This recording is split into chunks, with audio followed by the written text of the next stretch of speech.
Welcome,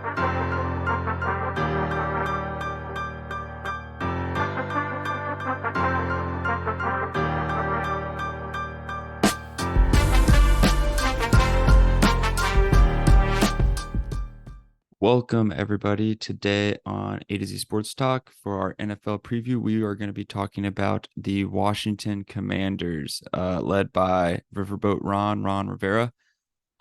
So last year they finished 8-8, which made them finish fourth in the NFC Beast, or NFC East, as a lot of people call it.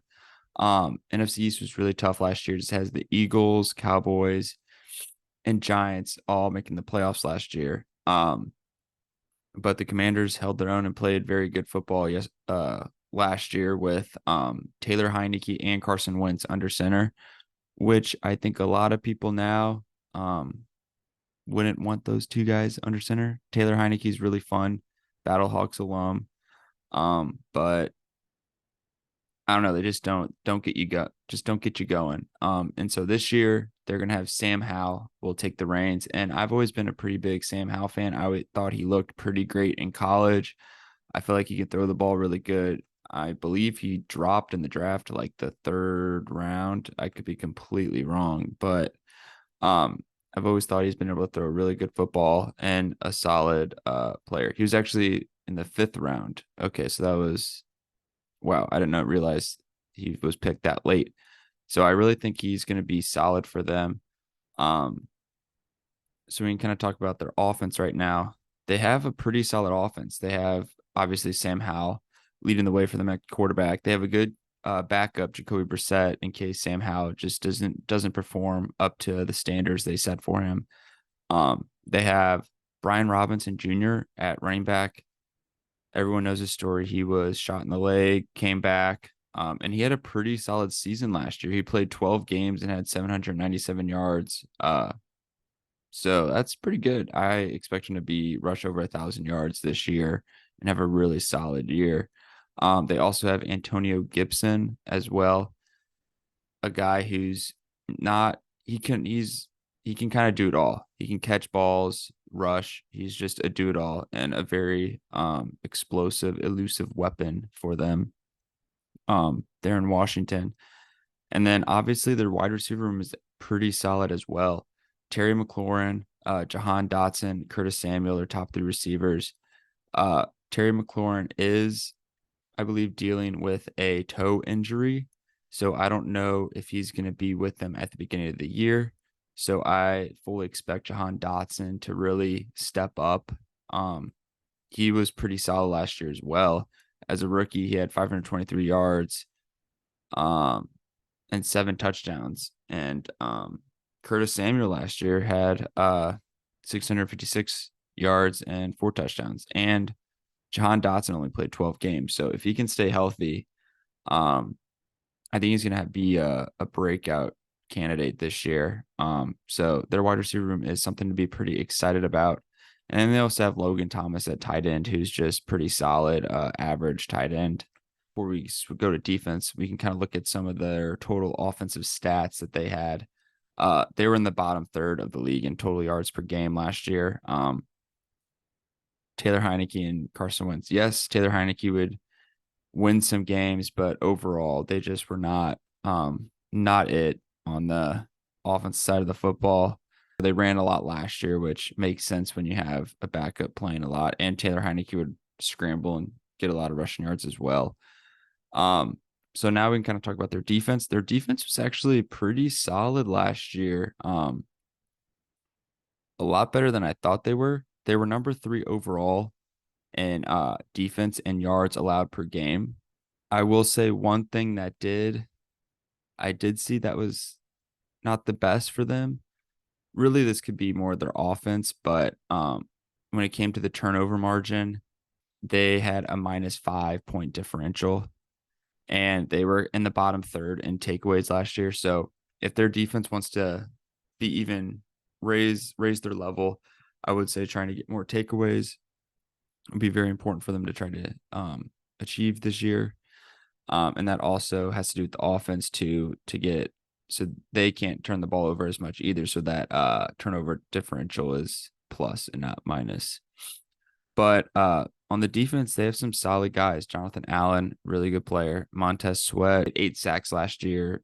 Jonathan Allen had 7.5, and then Daron Payne had 11.5 as a defensive tackle, which is pretty great. And this was all without Chase Young, who only played 3 games last year. And I have no idea how many games he's going to play this year because he is hurt again and has a neck injury, so he's questionable. They did draft 2 DBs in the first 2 rounds of this year's draft. They drafted Emmanuel Forbes out of Mississippi State, who is considered the second best corner in the draft. And then they drafted Jartavius Martin out of Illinois. So expect those guys to contribute pretty heavily right off the bat here. And maybe Emmanuel Forbes will kind of help them get more takeaways, be more of a playmaker, ball hawk corner. So yeah, they have a solid roster. It's really, can Sam Howell play good? He play up to his level that I think he can play? And if he does, they could be sneaky good and maybe sneak into the wild card.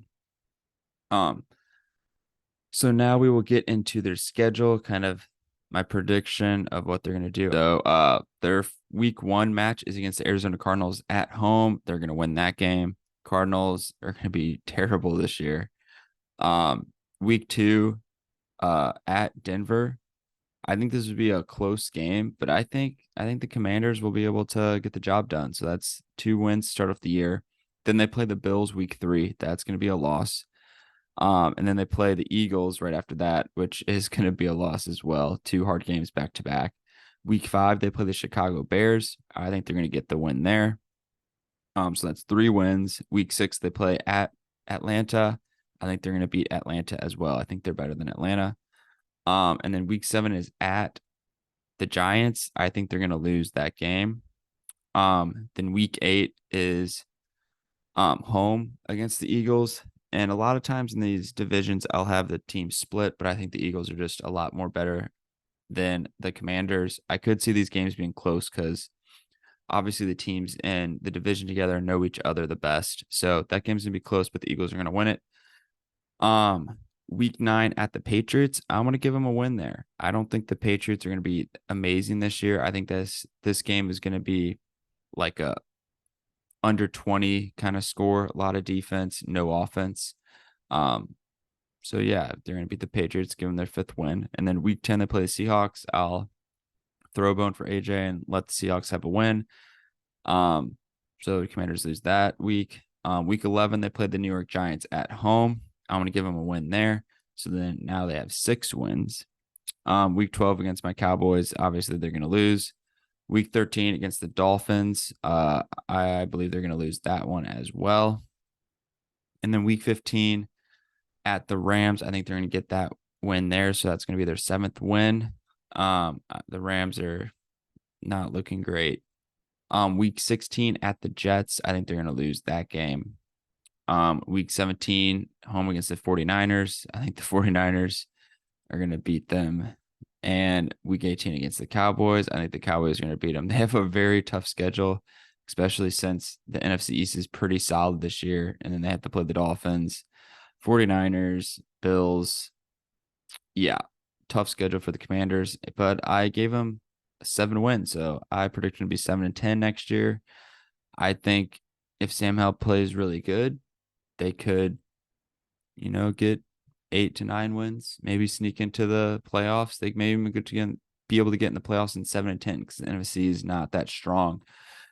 So, yeah, that's the little preview we have for the Washington Commanders. Make sure to listen for our next team, which I believe is the Dolphins. So look out for that one. And thank you guys for listening.